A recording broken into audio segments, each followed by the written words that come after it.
Hola, soy Diego, soy escritor. Bienvenidos a Crónicas de un Debra ya anunciado. En este especial serán de 2 a 3 caídas sin límite de tiempo. O, antes que nada, voy a pasar el stream de mañana al miércoles por cosas que a ustedes no les compete, son cosas de trabajo, whatever. Este. Voy. Y hoy. Sí, suscríbanse si les gusta esto, denle like, denle todo, ya saben, la perorata, el call to action de todo streamer o canal de YouTube o algo que lo vemos, ya sea si están viendo esto en VOD, si están viendo esto en vivo, muestren que les guste y ya con eso estamos del otro lado. Dicho eso, en Crónicas de un Nebra Anciano hablamos. Se está modificando un poco el tema o el tono de esto porque estoy empezando a hablar sobre las historias, sobre cómo se cuenta una historia. Sí, voy a seguir hablando de tropos, voy a seguir hablando de elementos narrativos, personajes, construcciones, cosas así. Pero también me he dado cuenta que hablo mucho de cómo se cuenta una historia, cómo esta historia está edificando las cosas. Y aunque sí, mi medio favorito para contar una historia es escrito. Escritor. Mi segundo medio favorito son los videojuegos. Es una dinámica muy interesante. Pero hoy quiero hablar del tercer medio favorito y es uno que muchos que no se ve a primera vista menos que me conoces y es la lucha libre. Mi rosa de Guadalupe es la WWE y AEW. Me encanta la telenovela en donde en lugar de discutirse se atraviesan, se cargan y se atraviesan mesas y se pegan con sillas y se van por títulos. Me encanta. Se me hace como yo dije, se me hace la mejor telenovela en la historia del mundo. Y hoy quiero hablar de cómo se construye una narrativa o cómo se construyeron narrativas o historias dentro de la WWE. Voy a utilizar 3 ejemplos de la época moderna, pero que 2 tienen contacto desde la época de los territorios, o sea, desde que se fundó la WWC, creo, World Wrestling, la WWC, sí, no me acuerdo, hace mucho tiempo que me lo sabía. Voy a hablar de Rhea Ripley y de Judgment Day, o Día del Juicio. Voy a hablar del jefe tribal Roman Reigns. Y voy a hablar de la pesadilla americana Cody Rhodes. Agárrense, porque si no saben de lucha libre van a terminar sabiéndose los básicos terminando este stream. Antes de nada, quiero hablar un poco de cómo llegamos a la lucha libre siendo posiblemente después del Super Bowl y del final de la NBA, los pay-per-views más comprados y más vistos en la historia de los Estados Unidos. Mundialmente, la lucha libre solo está por debajo del fútbol, del soccer. La WWE genera un chinguizo de lana. Y los que han aprendido a seguirle el paso, New Japan, la AAA mexicana y Pro Wrestling Guerrilla, todos ellos han generado un nicho en donde se pueden crear superestrellas. Ahora bien, lo primero que puedo escuchar es a los niños, adolescentes con 2 dedos de frente gritar, pero es falso. Sí, una película también es falsa y aún así es entretenida. La lucha libre tiene algo que yo le llamo una irrealidad. Es decir, no, no es real, pero tampoco es falsa. Las historias y los personajes son ficticios, son creaciones, están escritos, están predeterminados. Pero lo que hacen, las reacciones, las heridas, todo lo que sucede es real. La lucha libre es un punto muy entretenido, muy interesante entre teatro, cine y un deporte. Y cuando veamos la historia de Roman Reigns, sobre todo la de Roman Reigns, vamos a ver cómo esta irrealidad funciona, cómo la audiencia es partícipe en la narrativa de la lucha libre a una manera que ni los libros, que ni los videojuegos pueden tener. Yo me atrevería a decir que la lucha libre como arte, porque es un arte, hacerlo bien, ser un buen luchador, hacer una buena historia, es un arte. Es en donde la audiencia más puede participar, en donde las opiniones de la audiencia, en teoría y en funciones prácticas, más injerencia tiene no solo sobre el producto, sino sobre las historias que cuenta ese producto. Pero antes, tenemos que hablar de un pedazo de mierda de persona llamado Vince McMahon. Vince McMahon. Vince McMahon es Ok.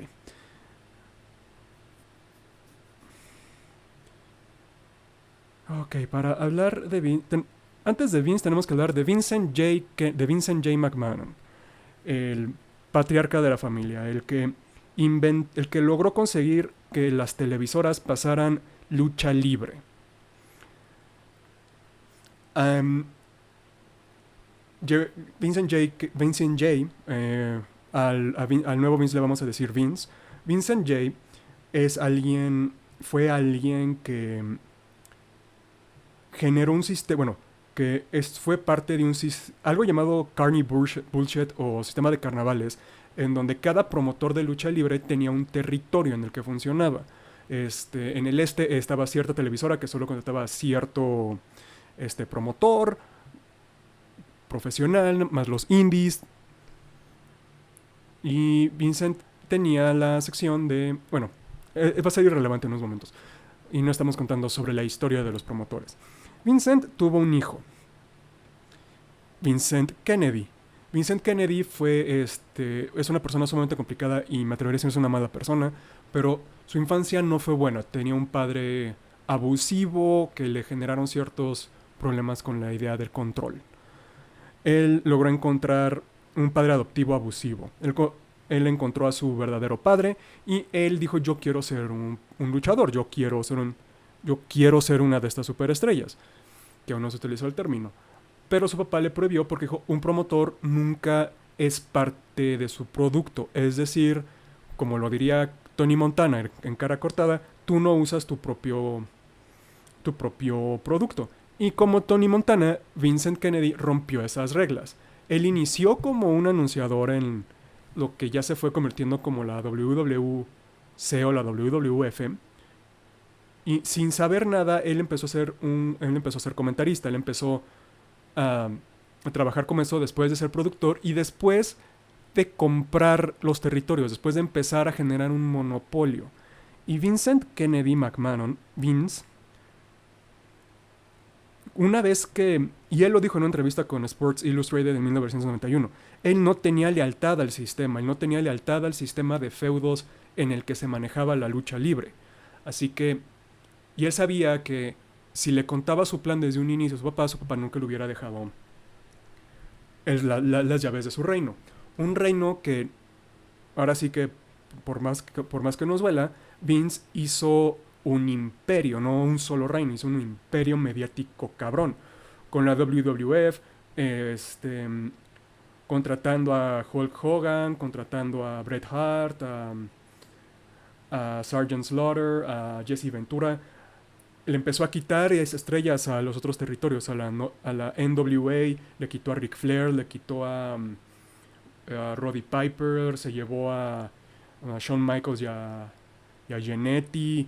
Así empezó a generar un roster muy grande que solo le respondían a él.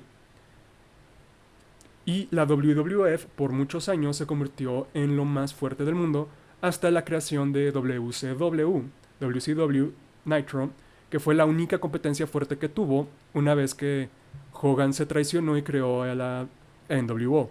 No les voy a contar mucha esa historia porque no es importante, pero es importante el contexto de esto que generó. Esto generó que Vince McMahon, este éxito que nadie había visto en un promotor de lucha libre, generó ideas que iban a ser tóxicas a lo largo para su producto. Es decir, a Vince le gustaba contratar gente enorme, masculina, que utilizaba muchos esteroides para tener el físico que tenían. No le importaba tanto las habilidades físicas, sino que también se manejaban en el micrófono, que también podían vender, que luego se convirtió en selling. Es un término que es... Ok, para explicar, selling es... Si estás peleando en la lucha libre y un oponente te ataca, tú tienes que vender la ofensiva de tu oponente. Es decir, si tu oponente es algo conocido como un jobber, que son los más bajos de los bajos, pues obviamente sus ataques no te tienen que dañar si tú eres una mega estrella, tú eres superior a ellos. Pero si es alguien que está en tu roster, que está en tu compañía y que es una amenaza o que se quiere vender Selling como una amenaza o como la siguiente cosa, su ofensiva te tiene que afectar de una manera más grande. A eso, el cómo tú lo vendes se le conoce como selling.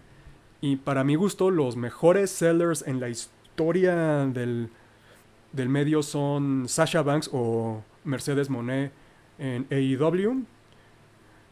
Esa mujer cuando le pegan o algo así, she sells like death.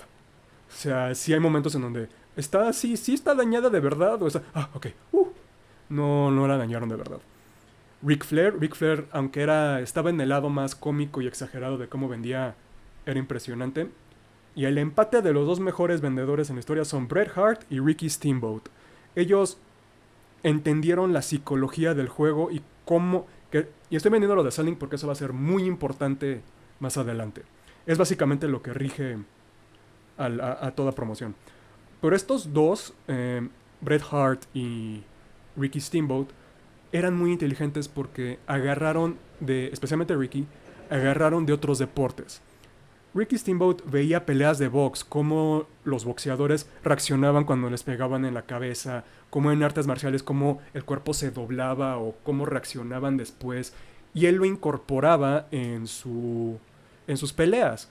Así que él empezó a popularizar esta idea de la psicología de la pelea, en donde no puedes terminar una pelea como se inició.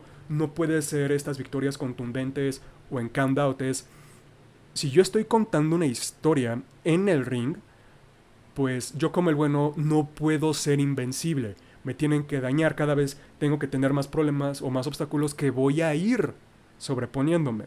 Los conflictos, uno de los 4 pilares narrativos. Y entonces, si le pegaban mucho en la cabeza, de repente sacudía la cabeza o andaba cojeando un poco, lo cual es, oh Dios mío, va a perder. Y cuando lograba ganar o cuando lograba derrotar al malo de la historia, generaba esta sensación más catártica. Y Bret Hart, sin tener toda esta investigación que hizo, también era muy inteligente en cómo vendía. Bret the Hitman Hart, en donde él, con la psicología de la pelea, él planeaba, como Macho Man, Randy Savage, ellos planeaban hasta del detalle más pequeño de sus peleas. Tú vas a rodar 3 veces que me va a dar tiempo de mí a mí a subir en la cuerda y te voy a caer en una splash. Cosas así. Y al planear esto, cada golpe que ellos referían, ellos mostraban cansancio. Si les lastimaban mucho la pierna y tenían una pelea después, ellos iban al ring cogiendo. O sea, esto llevó a la WWF lo convirtió en teatro, lo convirtió en drama, en esta calidad narrativa propia, única, que es una historia que no termina hasta que termina el evento. Y Vince, por su lado, lo único que quería era el siguiente Hulk Hogan. Que sí, Hogan también, pedazo de porquería como persona, pero como luchador él se protegía muy bien, él se vendía muy bien, él era el evento. Y todo vino porque él le vio el potencial a algo llamado WrestleMania, que antes era, le querían decir de Colossal Tussle. Pero Vince creó el sistema pay-per-view como lo conocemos hoy en día al vender a las televisoras paquetes que permitían a las personas que compraran el pay-per-view para ver WrestleMania, lo podían ver en su tele. No solo tenía que ser como en una pelea de box o en un marquí de box, que tenían que ir al cine a ver la pelea grabada como película. A eso lo veían en vivo, lo cual generaba mucho la sensación de que tú eras parte de. Y WrestleMania 1 fue un éxito rotundo, convirtió a Vince en un millonario, y Vince eventualmente compró a todos sus oponentes. Y aquí es donde empieza... Bueno, no, los problemas ya venían de él como persona y cómo trataba a las mujeres y cómo trataba a las luchadoras, pero esto fue realmente la gran señal del fracaso de la mentalidad de Vince. Y se iba a reflejar mucho en lo que vino después. En la WWE hay diferentes eras, diferentes épocas de la lucha libre. Tenemos la época de los territorios, con el papá de Vince, Tenemos la época de oro, de Golden Age, que es con André el Gigante, Hulk Hogan, Roddy Piper, Ric Flair, Bruno Sammartino, estos grandes ídolos. Luego vino The New Age, que es Bret Hart, Owen Hart, The Undertaker, y donde iniciaron personas muy importantes que luego serían Shawn Michaels, Triple H, Jesse Ventura, grandes luchadores. Durante la New Age sucedió el primer gran escándalo, que es algo que luego vamos a ver reflejado en cómo tratan y en cómo ha obligado a la WWE a cambiar, que es el juicio de los esteroides. Algo que tiene la lucha libre, tanto mexicana, mundial, es que trata a los luchadores como agentes libres. Es decir, yo no te contrato, tú trabajas para mí por X tiempo, aunque básicamente son empleados, pero justo como se tratan como agentes libres, free agents o free talent, no generan sindicatos. Lo cual, en un deporte de alto riesgo, de contacto muy fuerte, pues es muy peligroso. Es fatal hasta cierto punto. O sea, se están arriesgando la vida por dinero y no hay nada que los pueda cubrir. Muchos luchadores intentaron sindicalizarse durante la New Age, pero Hulk Hogan, la gran estrella, fue como un niño chismoso y le dijo a Vince: oye, ellos se quieren sindicalizar, págame más, dame un empuje más fuerte y yo no me sindicalizo y te ayudo. Y rompieron ese sindicato, lo cual trajo como consecuencia que un luchador de los de sindicato, fuera un whistleblower y dijera la cantidad de esteroides anabólicos que se consumen en la lucha libre. Así que este juicio casi lleva a la bancarrota a Vince, casi rompe el sistema que le estaba creando, y muchos podemos decir que Vince McMahon mentalmente nunca se recuperó de lo expuesto y lo frágil que él estuvo como empleado o como empleador por el juicio de los esteroides. Así que él empezó a volverse un control freak más grande, de que él tenía que controlar todo, toda historia, todo ángulo, para que nadie lo traicionara. Lo cual nos lleva a la creación de WWC y al inicio de la Attitude Era. La Attitude Era es la época que más dinero, la segunda ya, que más dinero le ha dejado a la WWE. ¿Por qué? Porque ahí tenían estrellas como, y a ver si estos nombres se les suenan familiares, Shawn Michaels, Chyna, Mick Foley, no sé, Triple H, dos pequeñas personas que nadie ha escuchado, Stone Cold Steve Austin, el draw más grande que la lucha libre haya visto en su vida, y no sé, un pequeño don nadie samoano, miembro de una dinastía de luchas que nadie le iba a apostar dos, que se llama Dwayne The Rock Johnson. Nada más, casual. La época de negocios no les dejó nada de lana. La Attitude Era consolidó fue donde más problemas empezaron a haber en el teje-maneje atrás. Como no había sindicalización y Vince había promulgado esta esencia de tú contra todo el mundo, es decir, si tú no pruebas y si tú no agarras el codiciado trofeo, nadie te va a ayudar. Esta competencia hiperindividualista, pues se empezaron a ver muchas jugarretas sucias. Una anécdota es que La Roca, en uno de sus momentos más engreídos, de que él se arrepiente mucho como persona, y cada vez que le preguntan sobre Mick Foley, uno de sus grandes amigos, él dice: y algo que yo me arrepiento es haberle dado 11 sillazos en la cabeza a esa persona, nada más por ratings. Así de agresivos se pusieron. Una vez que en esta era también empezaron a venderse mucho, no a luchadoras como Alundra Blaze, como Mae Young, estas grandes luchadoras, sino como divas, la sexualización de las mujeres, en que eran Playboy Bunny Fights, Striptease Match, y eres lo suficientemente bonita, ¿sabes hacer una split? Sí. Órale, te entrenamos rápido y te hacemos diva de la WWE. Irónicamente, Vince tuvo que cambiar WWF o World Wrestling Federation a World Wrestling Entertainment porque perdieron una demanda contra el World Wildlife Foundation y Vince no se iba a jugar con otra demanda después del juicio de esteroides, así que cambió el nombre. Y luego vino las 3 épocas actuales que son muy cortas. Ruthless Aggression con John Cena, con Dave Bautista, bueno, el Undertaker ahí sigue, ya era medio reliquia, con los Hardy, también en la Attitude Era. Luego la época PG, cuando los entraron a la bolsa y sacaron la WWE Network, que es la época donde ya vamos a ver Daniel Bryan, muchos luchadores más. Daniel Bryan, The Shield con Roman Reigns, Seth Rollins, Dean Ambrose, ahora conocido como Jon Moxley. Pero lo más importante es que entre esta era PG y la época Triple H, que ahorita hablamos de ella, las mujeres empezaron a volverse luchadoras de nuevo. En el 2015, si le preguntas a cualquier fan de la WWE, de las luchas libres, así de cómo podrías definir a las compañías actuales, te dirían lo siguiente. New Japan en Japón tiene a las mejores estrellas, a los mejores singles, y posiblemente tiene la mejor división de tag team en el mundo.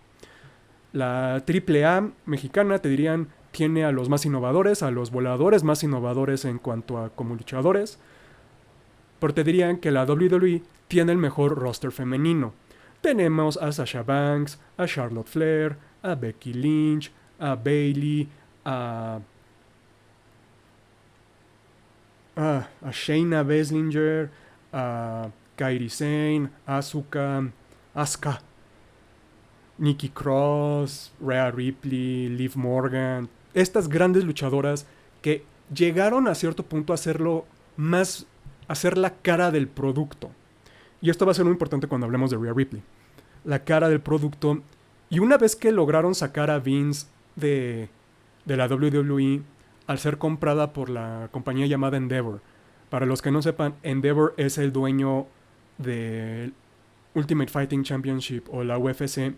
Y al comprar WWE, una vez Vince tuvo un nuevo escándalo de abuso sexual y de que había mucho trata de mujeres de, sí, no, tú tírate a esta mujer y whatever. O sea, cosas muy desagradables y muy asquerosas en el backfront. Lo sacaron, lo vetaron y él ya no puede. Y le dieron a su yerno, casado con su hija, Triple H, control creativo de la empresa, que es la era en la que estamos ahorita, encabezada por Cody Rhodes. Es mucho, lo sé, pero es importante saber el cambio y todo lo que ha pasado en épocas, estas alegaciones, estos abusos que cometió Vince, para entender por qué esta irrealidad de la lucha libre, yo le llamo irrealidad y no falsedad, porque todo esto que vivió Vince, estos cambios de época, se ve reflejado en el producto, se ve reflejado en las historias, y más importante, se ve reflejado en las personas que quieren vender como el top guy, como la persona más importante en la compañía. Y ahora iniciamos con Roman Reigns, que es con el que nos vamos a tardar. Roman Reigns es miembro de posiblemente una de las dinastías más importantes en la historia de la lucha libre ever, punto. Es miembro de la familia Anoa'i y de los Johnson, es decir, verdadera realeza hawaiana o samoana y realeza del medio, de la lucha libre. Es primo de La Roca. Joe Anoa'i o Roman Reigns, él quería ser jugador de fútbol americano, pero después de un accidente y después de que él peleó contra la leucemia, él se volvió un luchador. Inició en el área de desarrollo, que era Florida, OVP y un poco el inicio de NXT, pero realmente su debut lo tuvo como siendo parte de una facción o un establo. Para los que no sepan, en diálogo de lucha, un establo o una facción es un grupo. Un grupo en donde lo importante es el nombre del grupo, ya sea Bullet Club, ya sea The Heart Foundation, NWO, Wolfpack, The Generation X, Ministry of Darkness, les pongan el nombre. Los miembros pueden cambiar, pero el nombre no. Pero Roman Reigns fue parte de un grupo distinto, que se llamó The Shield, el escudo. Estos no era un grupo muy grande, era un trío, y era él, como el powerhouse, como el fuerte, como el más poderoso, por así decirlo, como luchador, pero no era el que más hablaba, no era el más elocuente, simplemente era la máquina destructora que lo apuntabas contra el enemigo, él iba y lo destrozaba. El otro era el líder del equipo, es alguien llamado Seth Rollins, que su verdadero apellido es López y me encanta porque es latino. Él era el inteligente, el volador, el que saltaba, el que hacía las jugarretas, el que mantenía al equipo unido, el que lo organizaba, el que podía explotar las fortalezas de los otros. Y el tercer miembro era Dean Ambrose, el que no era el más fuerte o no era el más estratega, pero era impredecible. Era el que no podías controlar en una pelea y que ganaba por ortodoxia, por no ser nada ortodoxo. Estos tres, o sea, debutaron en el 2014 y se volvieron en el grupo más importante que ha tenido la WWE en ese momento. Lo que los marcó distinto a muchos es que trabajaban como equipo, como unión. Eran literalmente como una manada de perros. Tan es así que se les llamó The Hounds, los sabuesos de la justicia. Y también se cambió de que no estaban bien definidos si eran faces o buenos, o heels o malos. Simplemente mantenían que las cosas fueran justas o balanceadas en el WWE. Era una fuerza caótica neutral que iba, golpeaba, destrozaba, lo cargaban en el aire con Roman Reigns, hacían un triple powerbomb y se iban. Esto empezó a modificarse poco a poco. Luego, en un momento fueron muy buenos peleando contra los malos de la familia Wyatt. Descanse en paz Bray Wyatt, William Rotunda y John Huber. Descansen en paz. O de repente iban contra la autoridad, contra los malos. Triple H, que podemos hacer un video solo sobre él, sobre la influencia que ha tenido Triple H sobre la industria, pero no es importante. Y Randy Orton y Batista contra Evolución, contra los malos. Pero todo se destrozó cuando Seth Rollins traicionó al equipo. Y estuvo muy bien vendido esto, porque tú pensabas que el que los iba a traicionar era Dean Ambrose, el loco, el agresivo, el que Seth tenía que calmar cada vez que se tenía como en encontrones verbales con Roman Reigns. Seth era el que mantenía al equipo junto.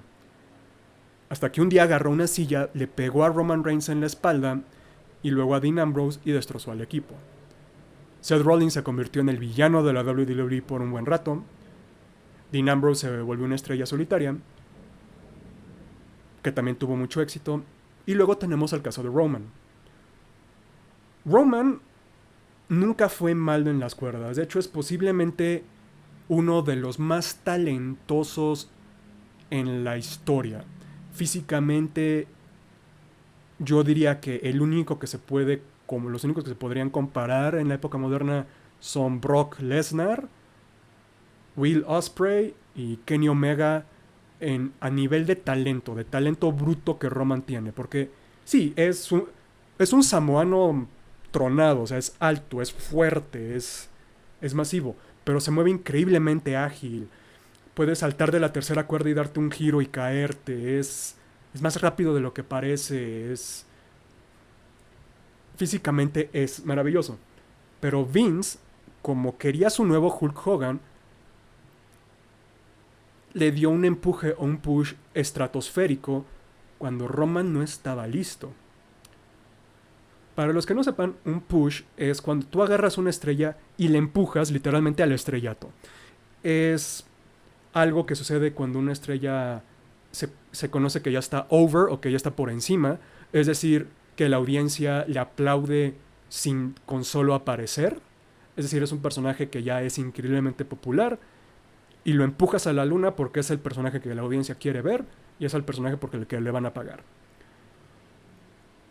Muchos de los samoanos, sobre todo, inician como buenos. Rocky Maivia, que luego se convirtió en La Roca, Roman Reigns, que luego se convirtió en Tribal Chief, pero realmente nunca logran ponerse over hasta que traicionan y se vuelven malos.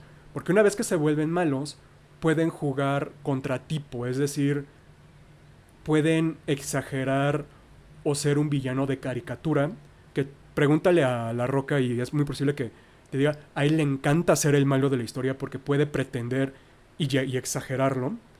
Y usualmente en esa exageración es cuando se vuelven más populares.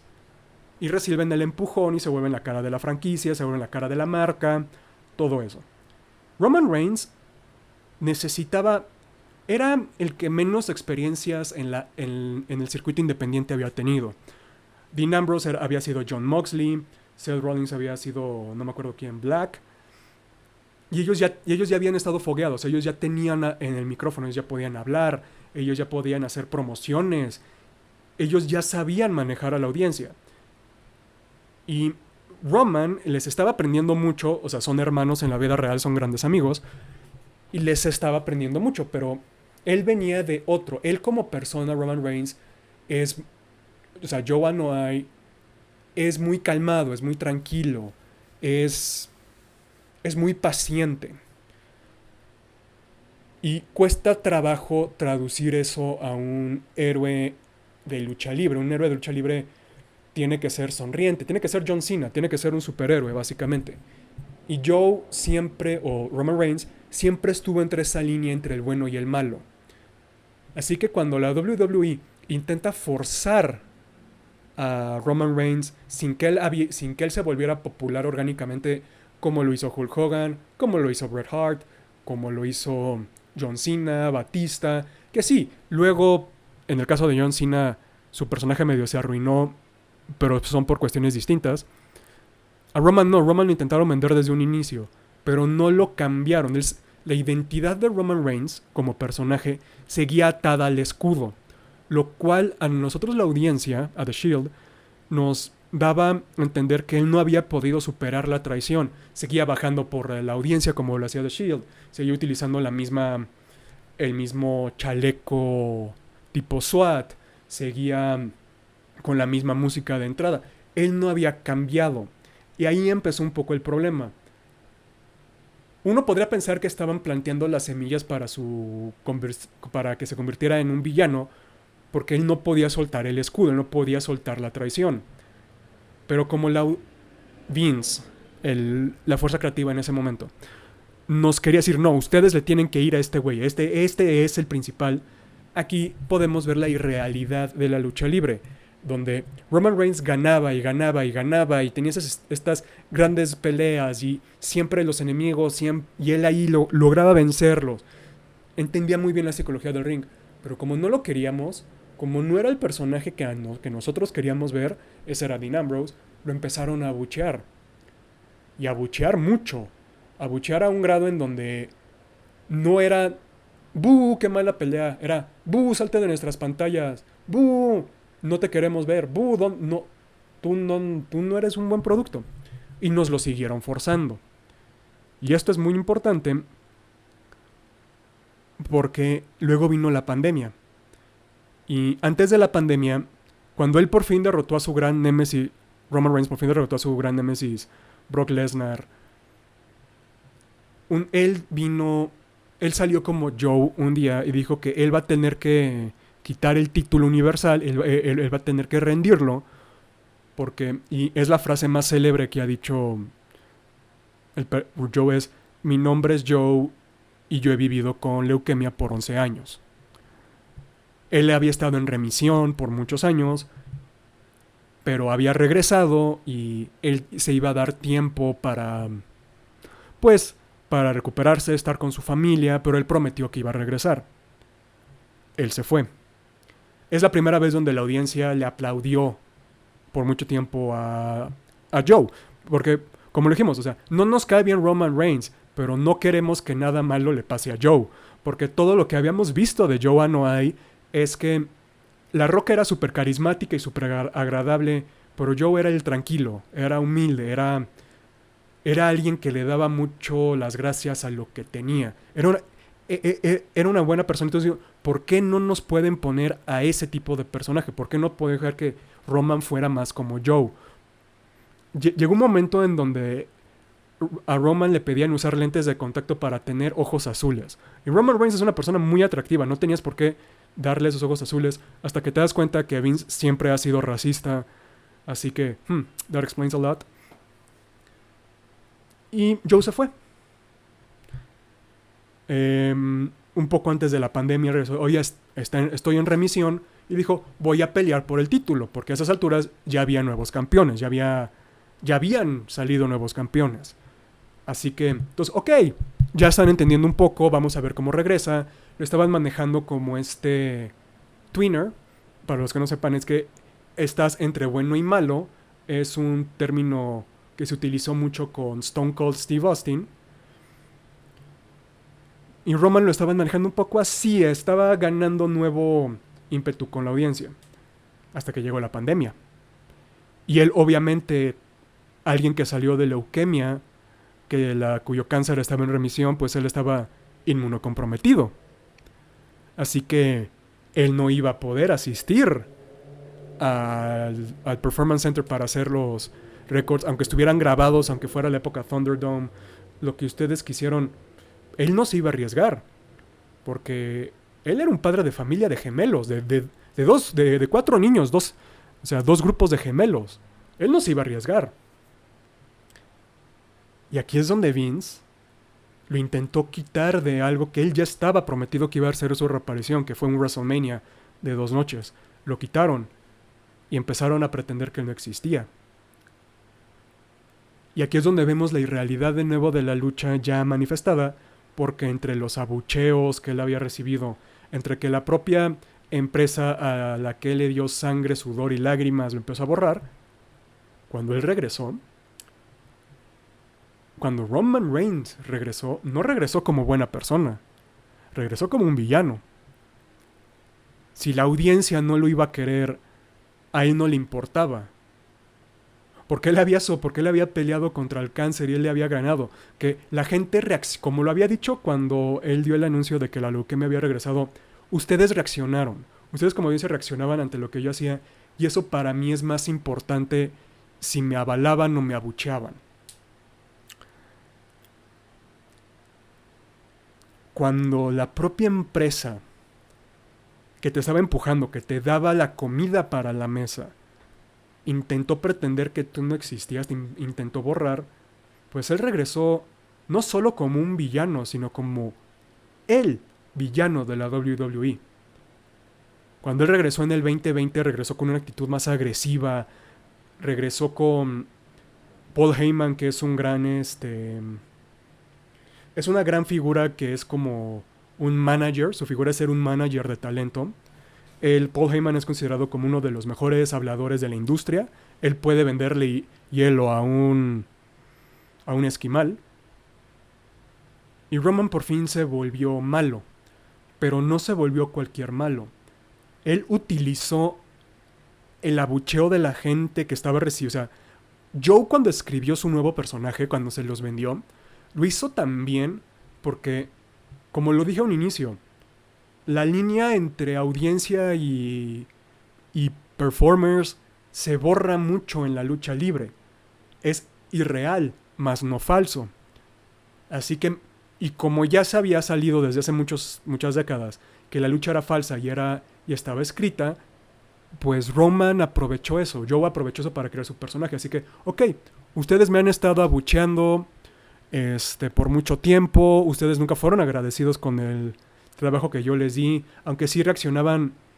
Ustedes ahora sí que, como la propia empresa, me dejaron a las aguas a ser devorado por tiburones. Así que no, yo me voy a convertir en el jefe. Esta es mi isla y yo la voy a regir. Yo soy el mejor talento de mi generación y yo voy a proveerle a mi familia a mi manera, y ustedes me valen madres. Yo estoy aquí para generar dinero. Ustedes me van a reconocer. Acknowledge me. Y va a ser importante cuando lleguemos a cómo cayó la industria, cómo cayó Roman Reigns como enemigo. Él regresó como algo llamado el jefe tribal. Él abusó de sus primos, los rompió moralmente para que se unieran a ellos y generaron The Bloodline, el legado, la línea de sangre, como establo. A donde luego se le unió su primo Solo Sikoa. Tuvo un momento con Sami Zayn, que es muy bien escrito. Y lo que fue muy inteligente fue un villano construido a partir de inseguridades. Las inseguridades que un personaje, Roman Reigns, yo fui traicionado, a mí nadie nunca me quisieron, a mí me pusieron en peleas que yo no quería. Yo yo retiré al Undertaker sin quererlo y la audiencia me odia, así que si me odia voy a hacer que me teman. Y se convirtió en este caudillo brutal en la lucha, donde cada persona que intentaba pelearlo, por más cerca que estuvieron, no podían y no podían, y él, y luego llegaba a la línea de sangre y los entrometía y permitían que él ganara, aun cuando él era derrotado físicamente, la línea de sangre lo mantuvo hasta arriba.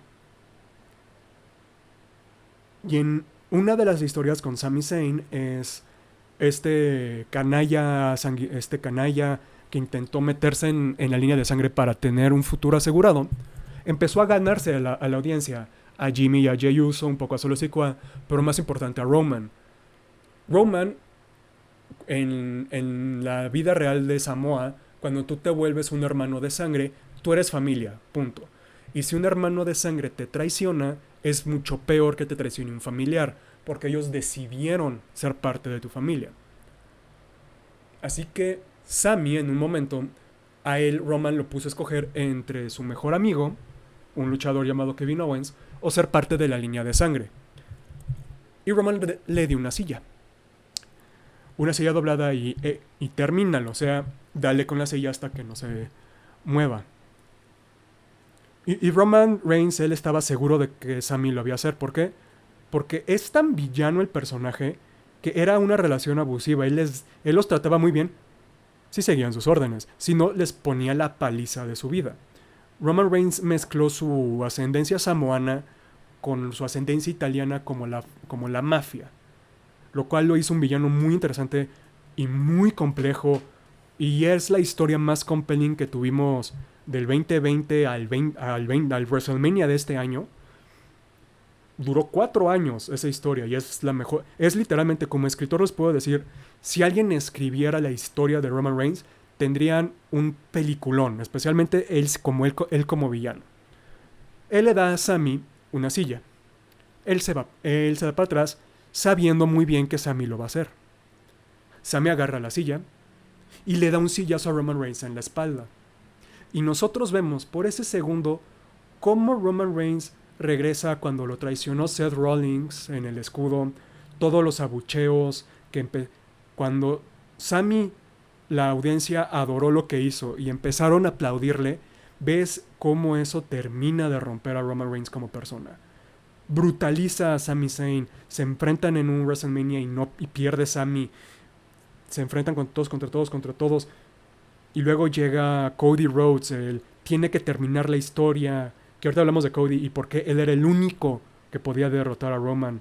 Su primo lo traiciona, uno de sus primos lo traiciona y se separan y tiene que volver y de que nadie quiere a Roman se vuelve el crux. Este miedo de ser traicionado lo vuelve esta figura antagónica y abusiva. Y cuando llega La Roca, de nuevo en el 2024, y se une al Bloodline, aquí es donde ya no vemos a este jefe tribal en control. Él ya no tenía control. La Roca le había suplantado el control. La Roca se había convertido en el jefe final. Roman se había vuelto de nuevo en el bruto de la familia, al que lo tirabas para ejecutar a los villanos. La historia hizo este círculo bien bonito con Roman Reigns. Y antes de concluir de Roman, y antes de hablar de Cody, hablemos de Rhea Ripley. Una mujer hermosa, jovencísima, que inició contratada como esta rubia X, pero con la revolución de las mujeres, con las 4 horsewomen, Charlotte Flair, Becky Lynch, Sasha y ella se convirtió en este powerhouse de peleadora. Ella puede cargar hombres, ella muy fuerte, y ella se inventó al grupo Judgment Day como el nuevo grupo malo de la WWE. Y son bullies de secundaria, pero aquí hay 2 cosas que los separan. Tienen un límite, es decir, Roman Reigns como The Judgment Day funcionó mucho para ver de que sí, estos son malos, pero estos son malos de caricatura y Roman Reigns es un malo de una película de mafiosos. Y ellos eran leales entre sí. Rhea Ripley es muy leal a Damian Priest, a Dominic Mysterio, a Finn Balor, a JD McDonough. todo miembro del equipo, ellos son muy fieles entre sí, lo cual era una contraparte hacia la lealtad que le tenían a Roman a base de miedo, y que luego ya hasta el propio Solo Sikoa y Jimmy ya no le tenían respeto. Le tenían miedo porque sabían que él podía físicamente ganarles, pero al que respetaban y al que seguían era La Roca. Y ahora sí, hablemos rápidamente de Cody Rhodes.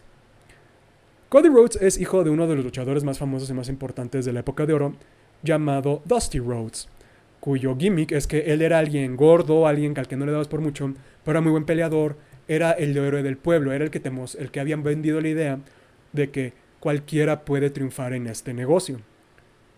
Su relación con sus hijos era muy strained porque él no estaba mucho en casa. Su hijo mayor, Dustin, fue un luchador muy estrafalario, muy locochón con Goldust. Y pues realmente no hubo mucha cercanía con su hijo menor, con Cody. Cody idolatraba a su papá. Y él dijo que él iba a ganar el título que Dustin jamás había ganado, que era el campeonato más grande, el Undisputed Heavyweight, como le quieras llamar, de la WWF. Así que Dustin y Cody entraron a la WWE, varios gimmicks, sobre todo de comedia con este Dustin, y a Cody no le gustó. Cody no le gustó que él fuera un personaje comedia, pero más que nada no le gustó que no le daban oportunidades. Así que él se salió de la WWE, él se fogueó en el fuego del circuito independiente y se convirtió en la pesadilla americana, Cody Rhodes. Su título, la pesadilla americana, era referencia a su padre, el sueño americano, Dustin Rhodes. Así que siempre estuvo claro la historia de que Cody quería superar a su papá. Él fue instrumental en la creación de lo que es hoy en día la competencia americana más grande que tiene la WWE, que es AEW. Pero en AEW él empezó a sucederle lo mismo que a Roman y que a John Cena, que es decir, él nunca quiso hacerse malvado y la gente lo empezó a abuchear. Él tuvo unos disparates de promociones muy fuertes que sí no le cayeron bien, y que él se salió de la compañía que él ayudó a fundar. Después de estar en New Japan, de ser parte de la élite, del Bullet Club, de todo eso, él se salió. Porque a él le estaban vendiendo de que él corrompía las cosas con su WWE mindset y las hacía menores. Pero aquí la audiencia, entonces vemos, él es un gran luchador, él es un gran peleador, pero no es bueno en las historias. O sea, sus historias sí tienen momentos muy altos, pero realmente él no se puede manejar así, a sí mismo como personaje. Y una vez, y él peleó en México, y Cody Rhodes, mis respetos, es como lo dijo con Triple H, o como lo ha dicho Triple H, nosotros tenemos un estilo, y cuando las compañías tienen contacto con otras compañías, nosotros crecemos. Es decir, muchos de los peleadores de alto impacto, de alto vuelo de la WWE, pues eran mexicanos. Los Guerrero, los Misterio, por así decirlo. Místico, que se convirtió sin cara y que lo tuvieron que regresar porque el güey se portó muy mamón. Igual en Japón, un peleador japonés no se iba a Estados Unidos a aprender, se iba a México. Y regresaban como grandes estrellas. Las grandes facciones, como los Ingobernables de Japón, Kazuchika Okada, uno de los mejores peleadores jamás. Él habla español y él quiere mucho a México. Y cada vez que lucha de apuestas o la AAA los invitaban a él o a Kenny Omega o a ellos, oigan, ¿quieren hacer exhibición aquí en México? Y dicen, sí, jalo. Y se la pasaban muy bien, porque no tenían la presión de ser los líderes de la industria. Y muchos van a decir que La Parka es una de sus grandes inspiraciones, y es muy cierto. Y tangente de la tangente de la tangente, hoy en día uno de los mejores luchadores que está despegando son los hijos de La Parka, que son el Penta Cero Miedo y Fénix. Son increíbles luchadores, si pueden verlos, véanlos, muy buenos. Pero Cody regresa a la WWE. Y Cody dice, yo lo primero que quiero es derrotar a Roman Reigns. Y la primera historia es, ok, pero tu papá nunca creyó en ti, Cody. Al que entrenó fue a Roman. Al que entrenó fue a Seth Rollins, a Dean, a todos de la NXT. Y Dean ya estaba en AEW, o sea, entrenó a una persona con la que tú trabajaste, pero a ti nunca te decidió entrenar. Tú no eres capaz de hacer esto. Y esto es en el 2023. Y pues Cody se lo tomó muy personal. Y él dijo, no, yo voy a terminar mi historia. Y terminar mi historia era que yo sea el que tenga el campeonato más grande de la WWE. El campeonato que mi papá nunca pudo ganar. Así es como yo voy a terminar mi historia. Llega a WrestleMania, pelean, y por intervención de Solo Sikoa, Roman Reigns gana. Y muchos empiezan a vender de que es que tú no has pasado suficiente adversidad como para poder ganarle a Roman Reigns. Y aquí generamos lo que narrativamente se le llama paralelismo entre Roman y Cody. Roman es la versión corrupta, malvada de lo que Cody pudo haber sido. Los dos vienen de dinastías muy importantes de la lucha. A los dos la audiencia se les echó en cara o los traicionó en algún momento. Ellos han sido traicionados por sus protegidos. La diferencia es que Cody se fue. Cody se fogueó, Cody aprendió otras cosas. Cody regresó por voluntad propia. Cuanto Roman, lo único que ha conocido es eso. Lo único que ha conocido es ser una herramienta de la WWE. Ser la creación, la última gran creación de Vince McMahon que nos intentaron empujar por nuestras gargantas. O que nos hicieron intentar tragar.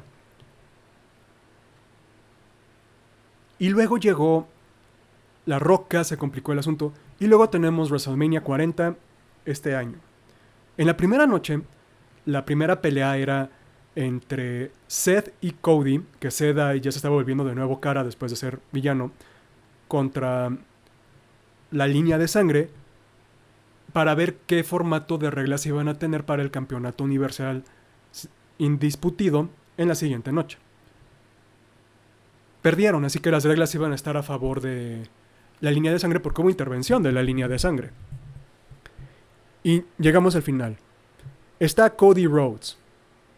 Está Roman Reigns. Empiezan a pelear. Es brutal la pelea. Los dos están físicamente empatados. Aunque Roman tiene la ventaja en fuerza. Cody tiene la ventaja en que sabe más estilos. Están muy bien balanceados.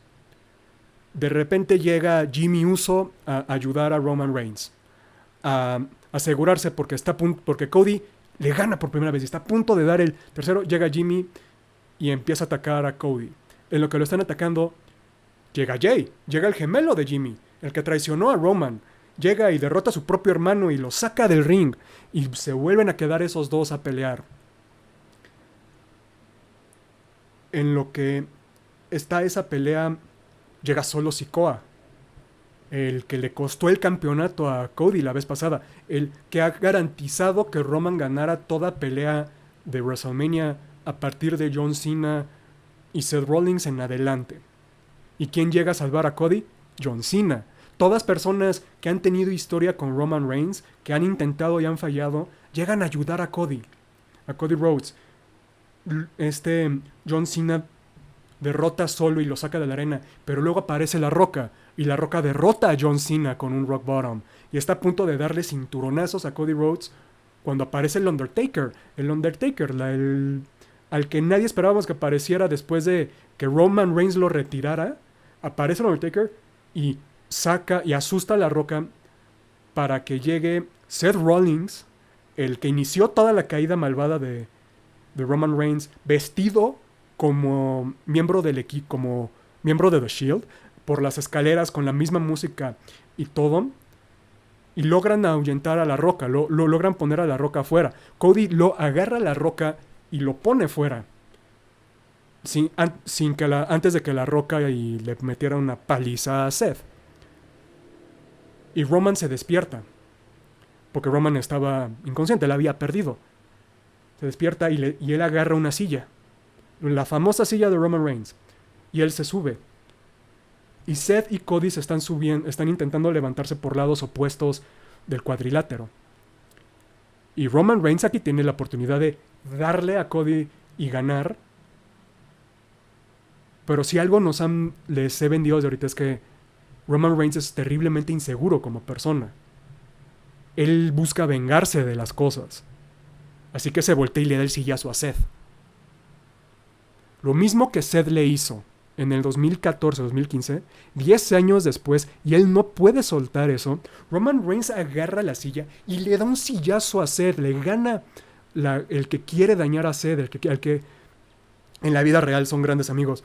Pero en la narrativa, el que lo traicionó, el que inició este camino que convirtió a Roman Reigns en un monstruo, y le da un sillazo y le da otro.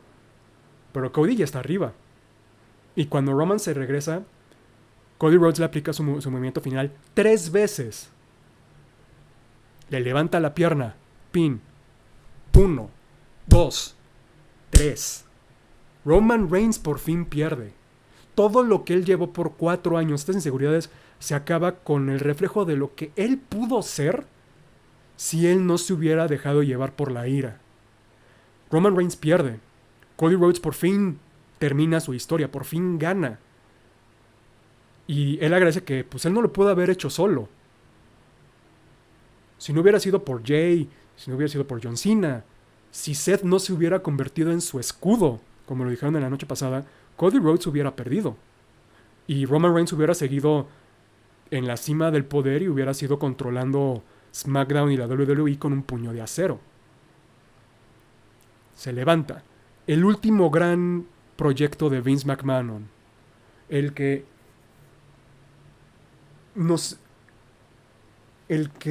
logró mantener esta línea entre el personaje y la persona bien delimitada, pero que las consecuencias del que hacía el personaje era por las consecuencias que nosotros, la audiencia en la vida real, le poníamos, como los abucheos, como el "This is boring", todo eso.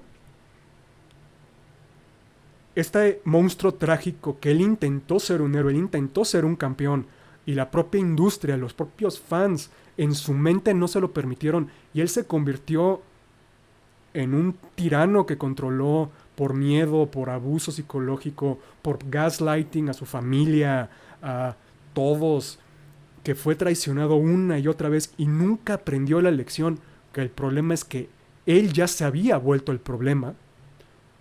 La gran creación que venía desde la época de los territorios, de el gran muestra de la necesidad de control que tenía Vince McMahon sobre el producto, de un cierto tipo de personas, solo cierto tipo de personas iban a ser empujadas a menos que eran circunstancias extenuantes o que le forzaran la mano creativamente. Todo lo que simbolizaba Roman Reigns por fin fue derrotado por el hijo de alguien que en la historia narrativamente nadie le daba nada por él. Que él se convirtió, como lo dijo, en undesirable to undeniable to the undisputed champion. Y eso es una historia que solo es de muchos largos, porque es una historia que si nos ponemos a ver, básicamente viene desde el 2012, 2014, se tardaron 10 años en contar la historia de Roman Reigns y de Cody Rhodes. Y lograron escribirla también, que cosas como una nueva compañía, cosas que se fueron forzando, terminaron con simbología, con simbolismo, con similitudes, con analogías, con paralelismos, con metáforas, con una historia, como les digo, si escribieran la historia de Roman Reigns sería una excelente película, un excelente libro. Y solo se contó esa historia a partir del medio de la lucha libre, de todo lo que llevaba atrás Vince McMahon, Hulk Hogan, de que no se pudieron sindicalizar, los esteroides, la sangre, lo PG, todo el producto. Y se terminó en un 1, 2, 3, se toca la campana, tenemos nuevo campeón, y ya no sabemos qué va a pasar, porque Vince ya no está en control de la narrativa. Por sus propias decisiones, en convertirse el propio monstruo en la vida real y no solo como personaje, lo corrieron de su producto. Como a Roman Reigns, el personaje, no a Joe, no hay. Creo que Joe se va a retirar ya de la carrera y va a ser más part-timer o va a estar más en el lado creativo, va a seguirle los pasos más a Triple H. Y a Roman lo terminaron sacando porque él se convirtió en el monstruo más grande en su propio producto. Y por eso digo que es mi tercer medio favorito para contar una historia. Porque sí, para mi gusto no le gana un libro. Un libro es imbatible. Porque es el lenguaje puro. Y te activa el cerebro de una manera en donde tú estás inmiscuido que ninguna otra franquicia o ningún otro medio te puede dar. Y también los videojuegos involucran un tipo de historias que a mí me gustan más, es un medio que a mí me gusta más, es mi hobby. Pero como dije, la lucha libre es mi telenovela favorita. Melodramático, exagerado. En lugar de que Rosalía le dé una bofetada a la madrastra, Rhea Ripley te carga, te azota sobre una mesa y luego te pone en una llave de sumisión y luego te da una patada. O sea, es mi telenovela favorita. Y creo que con la historia de Roman Reigns y de Cody Rhodes ejemplifiqué el porqué. Cuando está bien hecho, literalmente no hay historia comparable como las historias que te pueden contar la lucha libre. Como bien hecho, no hay una historia que te pueda comparar en un videojuego. Como un buen libro es incomparable. Y en eso quiero dejar el stream de Braille de hoy. En donde no les voy a decir, vean las luchas porque si no están metidos a estas alturas es muy difícil que se vuelvan un fan. Pero una buena narrativa existe en cualquier medio. Una buena historia se puede contar en cualquier medio. Solo hay que ver por dónde viene, ver qué es lo que se pide, adaptarte y jugar las reglas del juego sabiamente. Yo soy Diego, soy escritor. Esto fueron Crónicas de un Debray anunciado. Los veo el miércoles para hablar de no sé qué sé yo. Sean agüita y tomen buena gente. Sean buena gente y tomen agüita. Los veo.